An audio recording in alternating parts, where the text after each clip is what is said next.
Well, we've heard a lot about Bitcoin lately. It's the digital currency that's starting to soar on the market. It's actually been soaring for a while now.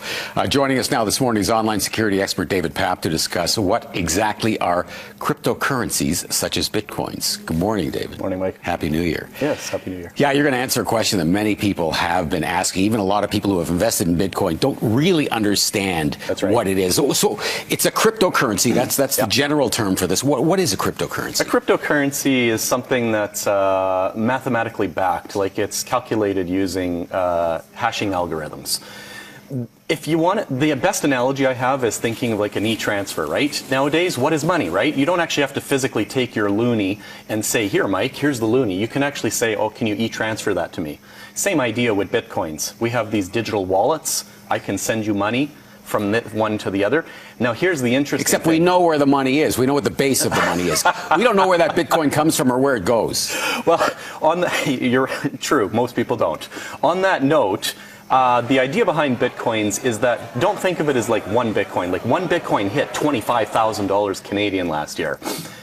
But you can do fractions, like 0.0001 of a Bitcoin I can send you, Mike. So $5 worth. You could buy a coffee with it.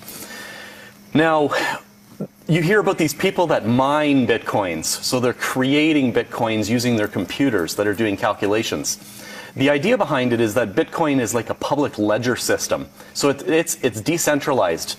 There's no government or bank controlling Bitcoins. It's just out there in the world. Who does the mining? People with their computers. I've been doing it for over 4 years now.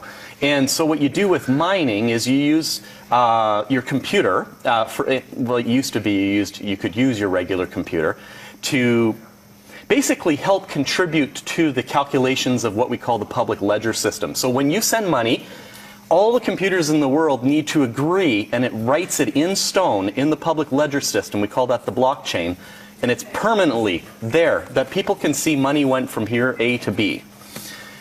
You could also go and buy some. Like there's Bitcoin ATMs in the city. There's at least a half a dozen of them. But what's interesting is now there's other cryptocurrencies that have come out. So I like to call Bitcoin kind of like the gold standard. Everything gets measured against gold.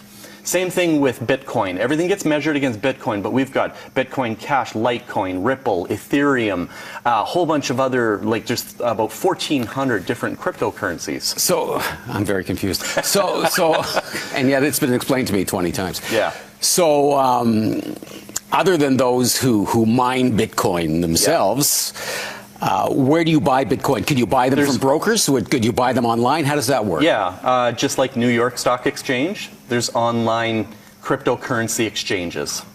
And they value the worth of those different cryptocurrencies typically against Bitcoin. And you can buy them, and you can sell them. It's very much like a stock. I would not do anything with life savings in this. This is very volatile. It jumps up and down all the time. It could tank the next day. They claim that the markets can be manipulated, all of that. But if you want to have some fun, it's out there. You can use computers to mine things like Ethereum. And Ethereum, you can use high-end graphics cards. And the reason for that is they're very good at math.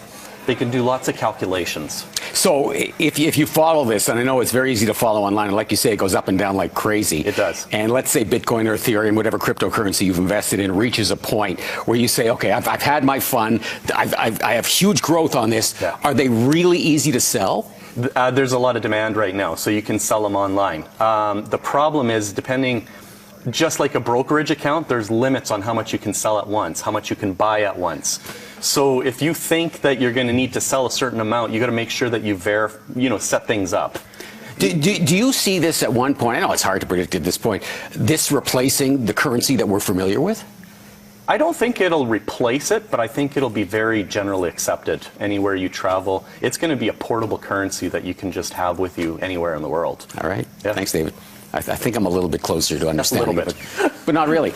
You can follow David on Twitter or check out his blog. It's at David Papp. Stay with us. We're back after the break.